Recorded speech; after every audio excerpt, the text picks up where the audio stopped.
Well, Butch, that's just how you drew it up, right, in pregame. It was fun, and just a back and forth ball game. I thought both offenses had a chance to score each and every inning. We didn't give up the big inning tonight.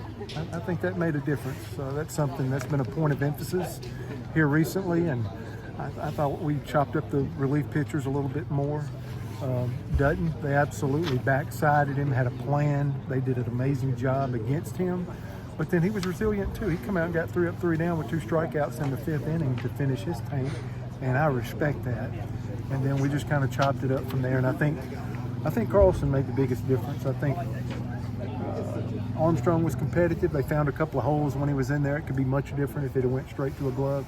But Carlson, that inning and a third with no hits, I thought steadied us. And then, chomping at the bits, when the pop-up fell to get Hetzler in that ball game, and he's been pretty consistent for us.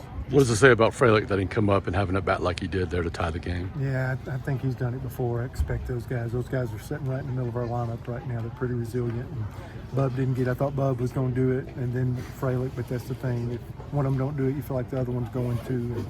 And that's pretty exciting to see them have success, and they've been having success. They've been very consistent performers, and Frelick, you just feel like he's not trying to come off that ball. In those moments right there, you got to keep that front side locked in and just drive that ball up the middle of the field. That makes him mature and advanced beyond his years for me. This team, you give yourself a chance to win again by battling and doing these things. That's what this team has come to do already this season. How important is that to do on a Friday night on the road and then find a way to get a win? Yeah, because it wasn't perfect, but it wasn't perfect either side. I thought it was a competitive spirit the entire ball game.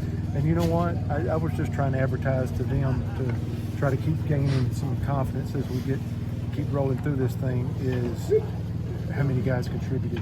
And not even guys that have been playing a whole bunch. Cale Strickland just jumps. You can't just fly in there and catch a 9th inning like that. And I kept seeing him pull his card out. But he's been standing right next to us. He's been staying engaged in the ball game. He's super prepared to come in. Bristol Carter got in there. Cole Edwards scored the winning run. Bub Terrell moved to first base. I love how these pieces are moving around. And again, a bunch of guys on the mound tonight. 1, 2, 3, 4, 5, 6 guys pitched, and a ton of guys, 12 position players got in this ball game. So I just advertise that as a team win tonight. You may have already addressed it.